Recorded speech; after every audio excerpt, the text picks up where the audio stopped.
দর্শক আসসালামু আলাইকুম। আপনাদেরকে সরকথা চ্যানেলে দৈনিক ৭ কাওয়ানে স্বাগতম। আশা করি সকলেই ভালো আছেন। সম্প্রতি বেশ কয়েকটি উদ্বেগজনক ঘটনা ঘটেছে। তার মধ্যে একটি উদ্বেগজনক ঘটনা হচ্ছে ঢাকা মেডিকেল কলেজে চিকিৎসারত অবস্থায় একজন রোগীকে সন্ত্রাসীরা ধারালো অস্ত্র দিয়ে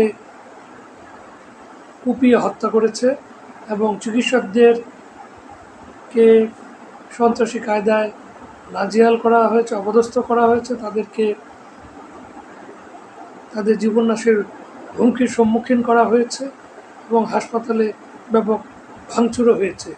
এর প্রতিবাদে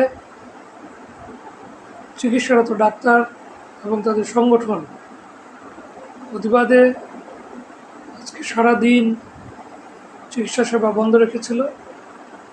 স্বাস্থ্য উপদেষ্টা তাদের সাথে মিটিং করলে তারা অনেকগুলো দাবি দাবা পেশ করে। তার মধ্যে একটি হচ্ছে দায়িত্বরত ডাক্তারের সাথে একজন নিরাপত্তা কর্মী থাকতে হবে।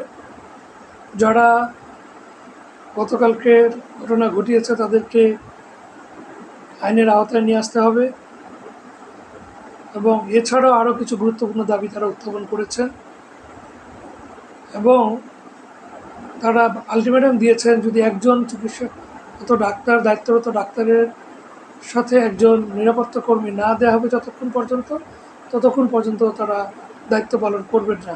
ইমার্জেন্সিতেও তারা দায়িত্ব পালন করতে অস্বীকৃতি জানিয়েছেন। দর্শক, এটি আসলে উদ্বেগজনক ঘটনা। তার কারণ সারা দেশের সাধারণ মানুষ চিকিৎসার জন্য নিকটস্থ সরকারি হাসপাতালগুলোতেই যায়। আমাদের দেশে হাসপাতালগুলোতে নামমাত্র মূল্যে যে চিকিৎসা পায় তাতে অনেক মানুষ উপকৃত হয়, কিন্তু আজকে যখন এই চিকিৎসা ব্যবস্থা এভাবে ভেঙে পড়ছে বা এরকম একটি সমস্যার উদ্ভব হয়েছে, তখন সাধারণ মানুষ ভোগান্তিতে পড়বে, এটাই স্বাভাবিক। কিন্তু এটাও তো দেখার বিষয়, যারা চিকিৎসা সেবার সাথে সংযুক্ত আছেন তাদের শারীরিক নিরাপত্তা, মানসিক নিরাপত্তা এবং তাদের চাহিদা যদি সঠিকভাবে পূর্ণ না হয় বা তাদেরকে যদি নিরাপত্তা না দেয়া যায়, তাহলে তারাই বা চিকিৎসা করবেন কিভাবে? এই অবস্থাটি আমরা সরকারকে ভেবে দেখার জন্য অনুরোধ করছি। দর্শক, আপনাদের মতামত দিবেন। সকলকে ধন্যবাদ। আসসালামু আলাইকুম।